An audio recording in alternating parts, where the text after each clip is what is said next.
Welcome to Peace Place. Birthed from the heart of a Black woman's experience, still BWWP, baby. Bold, inclusive, and healing. What began as one woman's voice to her sister nieces has grown into a gathering space where everyone is welcomed, seen, and included. Here, we honor the roots while widening the circle. I'm your favorite podcast host, TracyMac. Let's journey in peace together.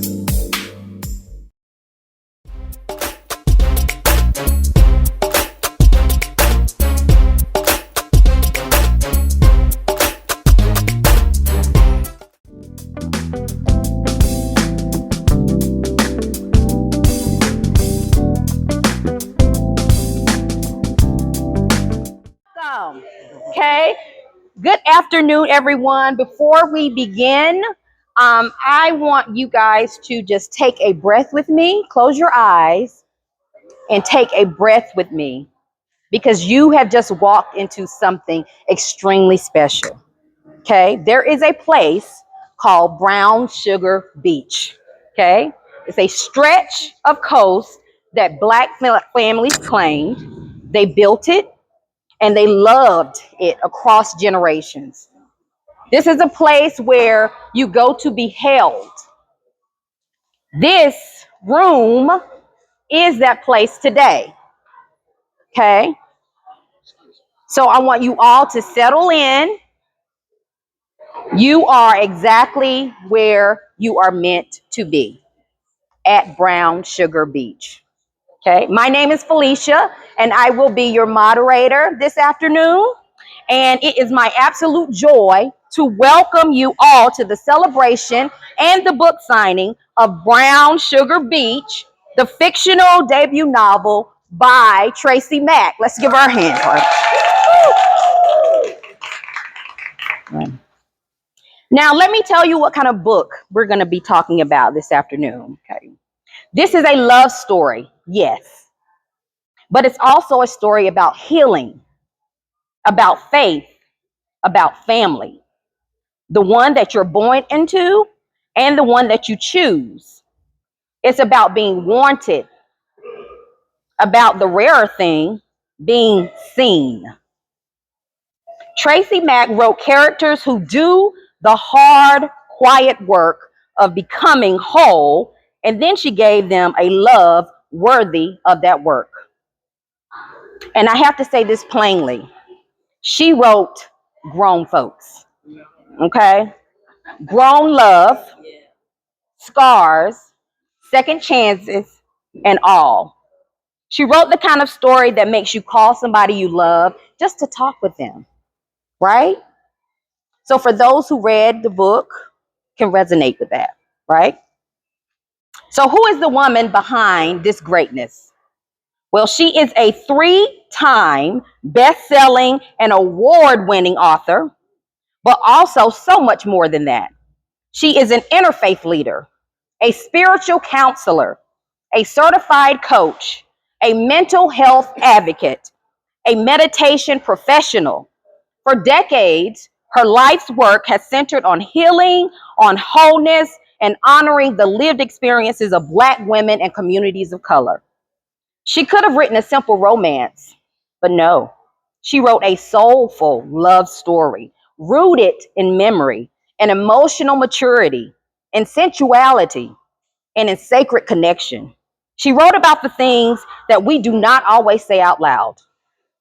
And she did it with courage, with faith, and with tenderness that stays long with you after that last page. So here's what I know. Some authors write about love. Today, you're going to get to meet someone who clearly knows love.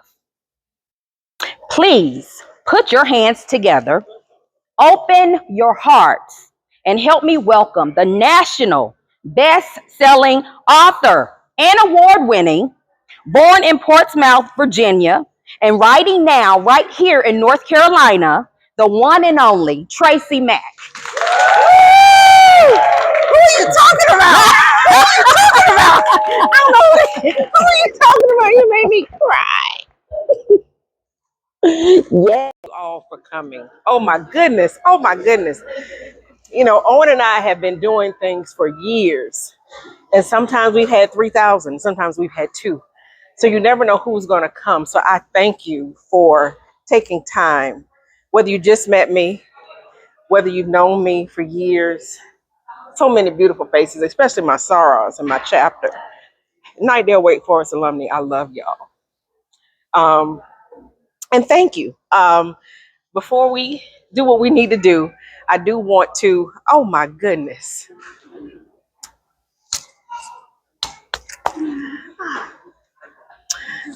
I ain't no punk, I still fight. I Miss know. Oh my God. Thank you guys. Okay, Tracy, get it together. Pull it in, pull it in, pull it in. I like to say thank you first because I don't want to forget. First of all, my husband, Owen. Y'all know that man and me. It's real. It's for real. I want to tell him right now, come here to me, baby. But I'm probably just made Jada throw up in her mouth.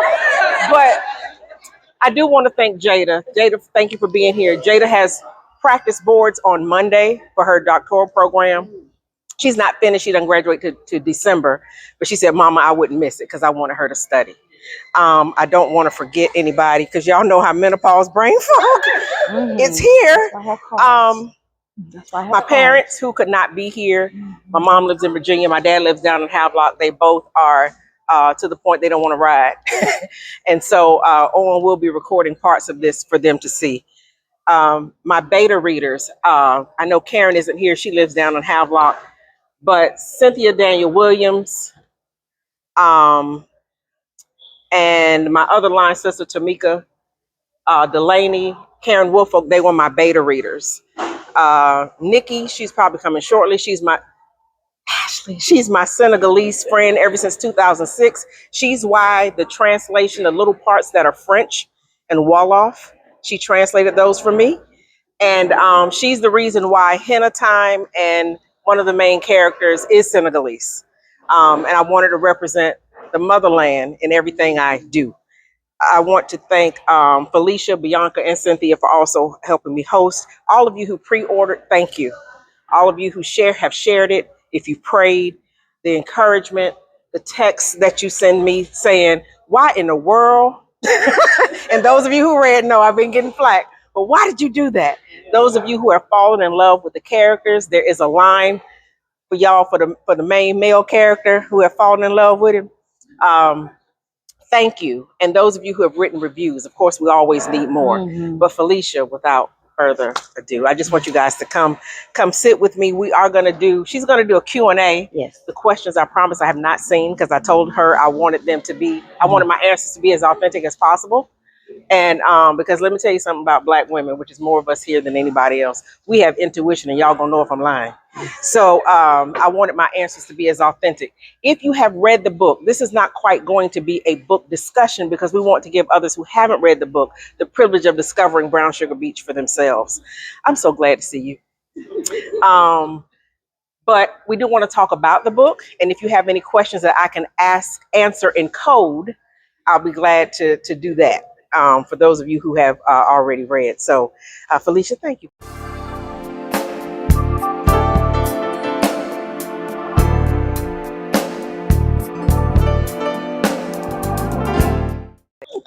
Thank you.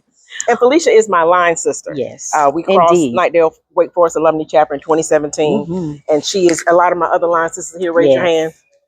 Everybody else in the chapter, which is most of the room, raise your hand. Thank you so much. And thank you to my chapter president, Sabrina Tucker, for even letting the chapter be made aware of this. You just don't know how much that touches me because KWF is my family. Many of you don't see my family. My family's in Virginia. My parents are aging. My siblings are estranged. So people here have become my family. And I thank you all for being here. So I hope we can, they have given me carte blanche. I want to thank Steve, the manager, who invited me out of the blue. And Amanda, I think Steve may have left, but Amanda's right there with the camera. Thank you for having me and for making a way for me to be here and share Brown Sugar Beach with you. So, all right, ask away, Lord. Yes. Just don't ask me what size my pants are. Okay, so first question for you. This is your first novel after 3 best selling nonfiction books. What could you say in fiction that you could not say before? A whole lot. Because fiction has a way of, you can tell the truth without telling on yourself. Yeah. And fiction allowed me to take horrible reality and beautify them. It allowed me to go into my divine imagination in ways I had never gone before publicly. It allows me to teach without looking like a teacher. It allows me to share parts about people whom I've counseled, coached professionally, taking pieces of their stories and weaving them through fiction and allowing the end result to be better, sweeter. And it allows, all of us have had trauma, bad times, and it allows me to maybe take, I don't know your story in particular, but maybe take aspects that you see yourself in one of the characters and can not only own the fact that you feel seen in their trauma, in their tragedy, but you'll be able to be seen in their healing. So that's what fiction has allowed me to do. That's good. That's good. So to me, when I read the book, Brown Sugar Beach feels like it is sacred, reclaimed ground. So tell me what your inspiration was behind Brown Sugar Beach. There would be no Brown Sugar Beach without music. I grew up in a household where my dad, before he was a Marine, a preacher, a bishop, everything, he was a DJ. His handle was, he gonna get me for saying this, was Sugar Bear. And then when he did, him and my mom did make their conversion into Christianity. He also was a DJ for WLOJ in Jacksonville.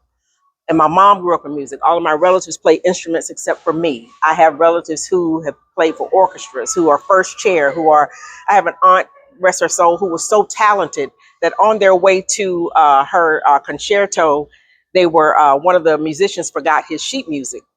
And she was able to take her sheet music and write his sheet music out. And her clarinet is in B flat, and I don't know what key his flute is in, but she was able to transpose just on the way. So music lives in my bones. And I share with you and Bianca, when I was growing up then, you know, we had the Shy-Lights, Marvin Gaye, y'all, yeah. I mean, I grew up on old music. I was born in 69, but I grew up on 50s, 60s, 70s music, the OJs, the Temptations. But when my parents got good and saved, they cut that out. And in walked James Cleveland, Thomas Dorsey, quartets, the Hawkins family. But music was my first best friend, because when you grow up in a strict religious house, you can't do much. Right. And then we couldn't even listen to that music anymore. They called it worldly music, the blues, secular music. We couldn't listen to it. So I used to sneak with my clock radio, put my cover over my head, and lay my face on my Emerson wood grain clock radio and listen to music at night. But what the problem was, what did they play at night? Slow jams and The Quiet Storm. So I started listening to these things because I was adolescent at that time. And it was crazy because the love I saw, even though I saw my parents loved each other, their love looked more dutiful. It didn't look like devotion. And, you know, and they probably didn't show those type things. You know how parents, you know, back then, they're in their 80s, you know, you didn't show that stuff. But I would listen to those lyrics and I'm like, do they mean that? Who are they talking about? You know, I'm thinking like, well, some of that's nasty, but like even, but even like Babyface, with The Deal. I only think of you on 2 occasions. I was in college by then, but I was like, you know that part, woo, okay. But I'm like, how you think about somebody, who are you writing about? Or all this love is waiting for you. I'm like, oh. And I've always had questions. So I was questioning, how do you get from what I see my parents do? Or at church, if you looked at a boy too long, sin. If you sat beside him twice, sin. If he talked to you in the parking lot, sin. So I was like, how do you go from sin to this love? Yes. that is worth writing about, singing about, and who in the hell is this person that means this much to you? Yeah. Think about Patti LaBelle. If only you knew. Mm-hmm. And I'm like, you rehearsed your lines how many times? He might have got 2 from me. I ain't going 1,000. But I would have conversations. So I started writing in my journal. And forgive me for I just got to say, No. I started, we could write, everything had to be Jesus. And I used to take my dad's sermons. I had to teach children's church every Sunday for 5 years, from the time I was 13 to 18. And I would have to take his cassette tapes from the Sunday before, listen to them, and create a lesson plan for the children the next Sunday. Yes. So I used to write a lot. I'd pull his concordance because I was always trying to prove him wrong. His lexicons, his Bible dictionaries. And I was like, nah, this man can't be telling the truth. All this can't be sin. And I would try to, but I had a journal or a diary. And so I would write some of those lyrics I heard from the slow jams. But in my house, there wasn't no privacy. They come bust in your room, read your stuff. So y'all know what I would do? I would code it. I would write the love songs, but I would write Jesus in between or scripture. Because I didn't want nobody to find it. So Brown Sugar Beach is the music. The DNA is the music, the playlist, which is available on Apple, Spotify, whatever. There would be no book without the music. So every song you hear in the book, sometimes I took that song, I'll tell this part, For You, I Give Up, by Kenny Lattimore. Yeah. I was like, who is he?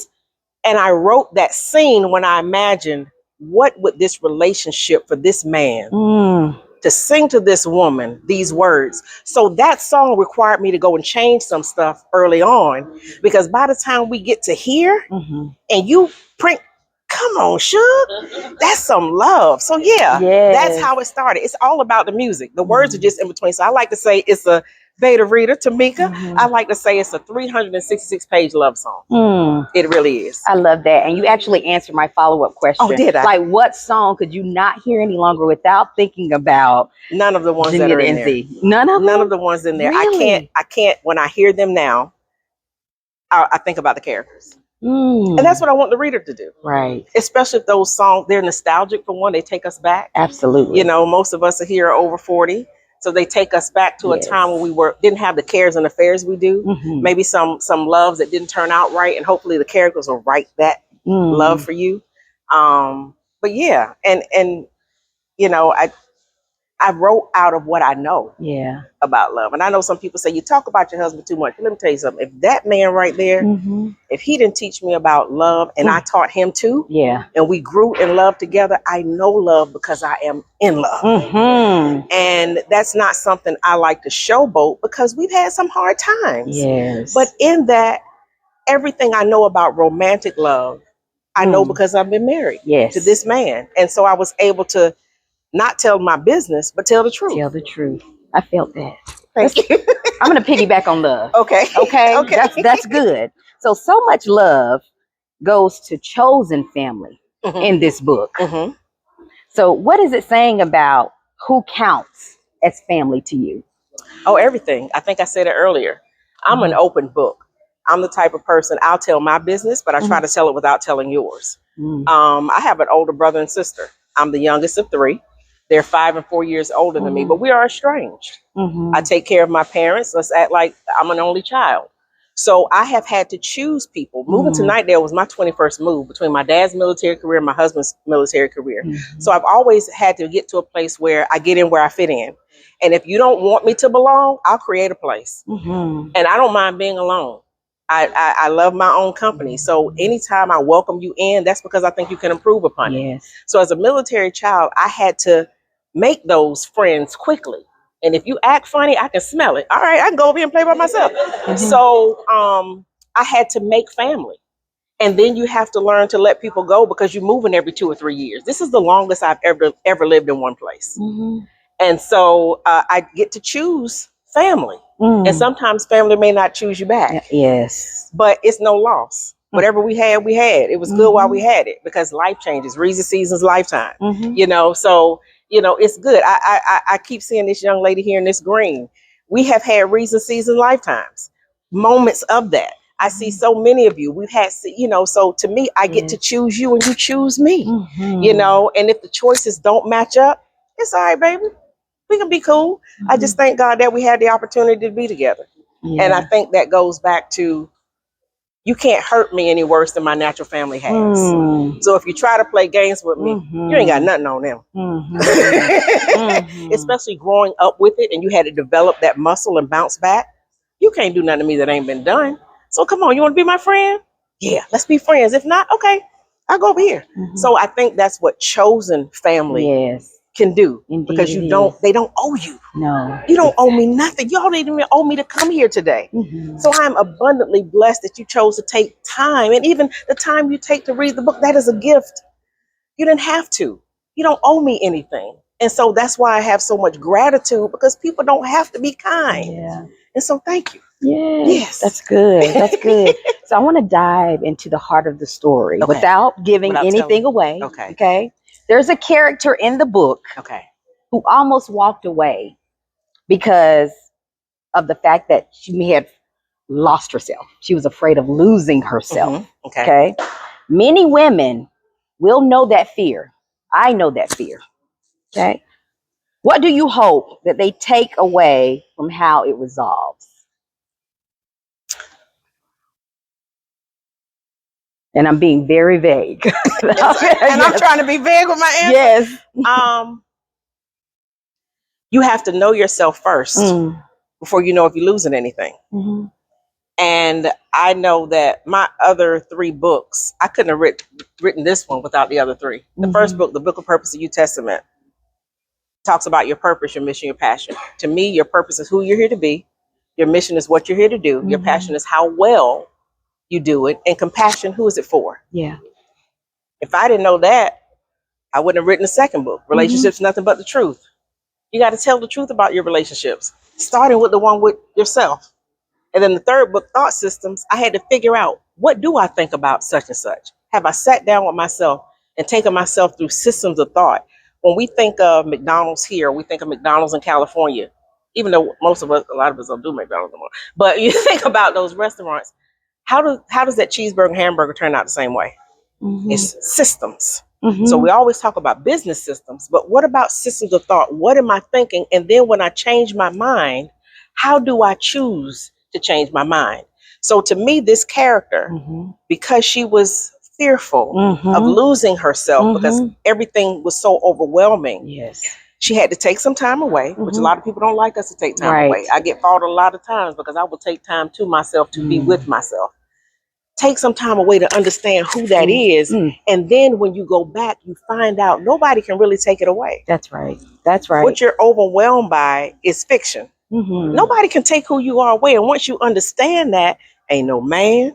That's right. Ain't no job or whatever can change that identity. That's right. But you have to come to yourself in that moment where she had to let me get away. Yes. And look at this thing again. I say all the time, I love my husband. But my husband don't run me. Right. I don't run him. We don't tell each other every single solitary thing. I can't lose myself in that man. He can't lose himself in me, because when we met, we were individuals. And that's what you fall in love with. If you get to the point where you ain't jack, you married and you ain't pulling your weight as you used to, that stuff gets a little stale. And I only know because we both tried it once. Yeah. When you get slack, he fell in love with I'm big now. But I still can put it down. That's right. So yeah, I think you have to take that breath with yourself. Who am I? And then what am I giving? Because if you don't know who you are, you can't teach anybody else how to treat you. Purpose is the lesson plan. You're not going to treat me any kind of way. I'm going to let you get away with it. I'm going to let you think you got away with it, but you ain't going to change who I am. You can be mean to me, nasty all day long, but I know who I am. And that's not cocky. That brings humility. Yes. Because, and I don't say, I know who I am and you don't. No, you know parts about you that you could teach me. But that's just that's just who I am. The realness in this novel is phenomenal. Okay? The teaching without being a teacher is in this novel. Phenomenal. Okay. Thank you, Felicia. Absolutely. And I mean that. Thank you. One more question without giving anything away. Okay. You talk about something that fiction rarely touches in this novel. Okay. Okay. And it involves assault, right? And the silence around it. So what did it take to write that with such care? Because that's what I gathered from it. Yes. So there was a section in the novel where fiction rarely talks about, and it was assault. And yes, and the silence around assault. So the question was, what did it take for her to write about that with such care? Yep, no problem. And thank you for asking for the question to be repeated. Gave me time to think. I think first of all, having one, been assaulted, two, knowing so many people who have, is silence. Because in my case, didn't look like what this case does. Mine was not, the thing by far. But who gonna believe me? And then if they believe me, how they gonna see me? And then what will everybody else think of me? Is it gonna destroy my womanhood, my manhood, my personhood, my bosshood? And people don't give you a lot of grace once they find out what you've really gone through. And in this particular case, the age that the assault occurred, the younger you are, the least you're likely to tell, especially if you don't have safe people to tell it to. But I wanted to handle it with care because it deserves care. I will shed light on this. There are people who have read the book knowing that I am clergy, who thinks a clergy should not have written romance. I'm like, who else?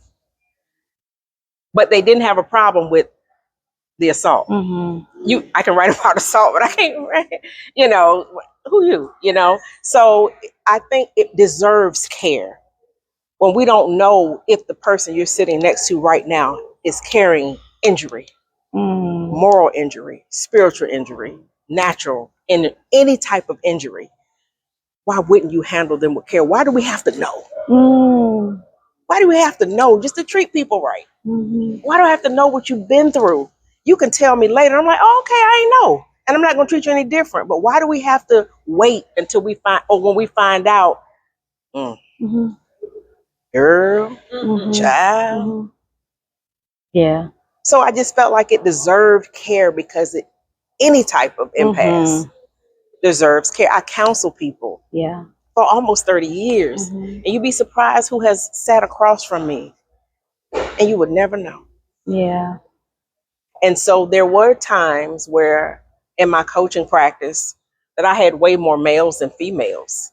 Growing up, I had guy friends up until I became a Delta with Knightdale Wake Forest Alumni chapter.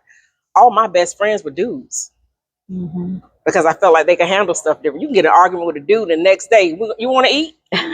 But you get an argument with a female. Oh my God. Right. She carrying that to her. She passing that down to her grandkids. So it's like, all I did, I just didn't get you coffee. What? So I just think it deserved tender love and care, especially when you're talking about healing it. So yeah, I just think it deserved it because we all, and then some people will think that one trauma is worse than the other. Yeah. I teach mental health first aid. I don't teach as much as I used to, but I'm still certified. And one thing we teach in that class is, let me give you an example. You can have a family of 5 have a house catch on fire and engulf the whole house. And 3 children, 2 parents, 3 children. One child will be afraid of fire for the rest of their lives and not even want to live in a 2-story home because they couldn't get out that window fast enough. Another child will be like, it didn't bother me that much. And another child will become a firefighter. Same trauma, same time. Yes. But people take it different ways. So you can't say because you weren't assaulted, it's not as bad as somebody who was verbally abused. We have no idea how people carry these injuries. Yes, that's right. So caring, it ain't hard. It don't cost no money to care or be kind. You know, so I mean, hopefully there are people in this room that have known me for a long time. I'm the same. All the time. I can't help it. Yeah. Because when I tried to be like somebody else, he or she was ugly to me because I couldn't carry the weight. When you see somebody, you emulate them. You say, I want to be like that. If you want the dream, handle the nightmare too. That's good. So, yeah. That's good. Yes. So we're going to end my Q&A Okay. on a lighter note. Okay. We're going to toggle back to love. You talked about the love between you and Owen. And honestly, because me knowing you, the love is felt. It is seen. It is real. Thank you. Thank you. How much of your marriage is in this novel? He told me this morning when he was leaving, he said, Yes. those of you who read the book will laugh. Everybody's be like, huh? He said, I'm going to go be grounds and maintenance.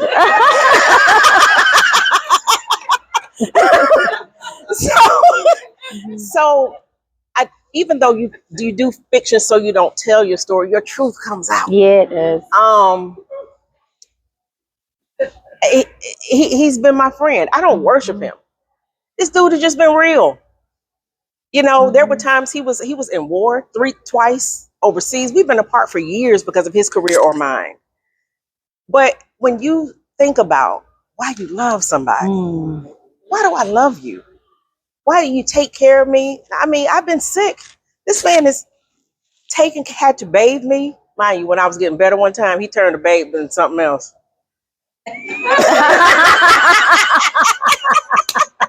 You know, when you ask her before a massage and then turn to something else. But it's the open. I'm not afraid to love. Yeah. Because you can't do nothing. I've been hurt. I've had heartbreak. We've hurt each other. But God, there's a place. This is the key. There's a place in my heart ain't nobody got, not even my husband. He has all of me a human will get. But there's a place in me, there's a veil that don't nobody get. Nobody. Yes. Ever. Yes. But that comes from that little girl at the beach by myself. Yeah. Writing.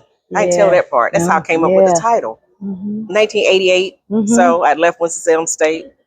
I didn't understand financial aid. I got very sick, had $200,000 of medical bills and couldn't go back. I thought I couldn't go back.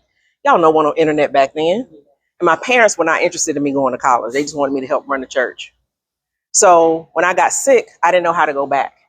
And so I had two jobs. My man got 2 jobs. Was that everybody hate Chris? I had 2 jobs, but I didn't have a car yet. But I had an older friend of mine who's like a big sister to me, Annie. And she said, you can use my car during the day if you want to go to the beach, but pick me up for work. She had to be at work at RA Precision at 5 a.m. She said, pick me up for work, pick me up on time and put gas in. I was like, deal. So me, her Dodge Omni, heavily oxidized, with the roof falling down. I would drive down to Atlantic Beach, North Carolina, Morehead City, and they have a little area called the Circle. I would take my boom box, my D batteries, my blanket, my pencil bag, and my journal, and I would sit down there and write. Now, I have a sun allergy, so I'd have to go early in the morning. You too. Early in the morning, catch the sunrise, or go in the evening and catch the sunset. And that's when the beach is quiet anyway. And I'd write. I can't stand my mama. But I would write love songs, poetry, and I would write little scenarios about those same love songs. So how did he get to the point where he loved her that much? Well, let me make something up. And then I could tear that up. I would ask the Lord, Lord, forgive me if it's sin. But one day I put my beach blanket too close to the water. And when the water came up, I was still trying to get some stuff out of my bag. And I went and I tripped and my hands plunged into the sand and the water, and the edge of my blanket got wet. And when I looked at my hands, I said, that looked like light brown sugar. And I said, and I wrote brown sugar at the beach. Now I did not write that novel at this time, but at that day I wrote brown sugar at the beach. And then on another part that I have to be very careful with, when I would sit there, I would see, there's my Senegalese sister, Nikki, in the back. When I would write and I would look, and y'all know early in the morning on any beach, you'll see people out there with metal detectors. And there will be people out there finding treasures. Right. And I'd be like, what about the person who lost it? Are they still looking for it? Do they know they lost it? And then a little while later, I took my nephews and a couple little girls who were like nieces to me to go see The Little Mermaid. And Ariel, the main character, she would find lost things and call them thingamabobs. Well, one night, my husband and I, my sister, her husband, and some people we used to go to church with, we went to the beach one evening. And my husband had on his swimming trunks, and I left my keys and everything in the car because he had his key. And he tied the key, and he never did get in the water, I don't think, but he tied the key inside. And when we went to go back to the car, the key was gone. And it was at night. So our friends and whatever, we went and canvassed the area where we were looking at night. And there were a few people who had phone. Y'all remember everything was on your keychain back then. They had flashlights on their keychain. And my brother-in-law found that key. Can you believe it? He found that key. And I thought about it then. People lose things, and people who find them think they're treasures. But what about the person who lost it? And so, yeah, I've always had questions. That's the other thing. When I talk about heartbreak, I had a boyfriend a long time ago. He said, "You got too many questions." I said, "Nigga, you ain't got no answers." So those lost things. That's good. So now we're going to open it up to our guest for you to have an opportunity to ask questions of TracyMac. So anyone? Any questions?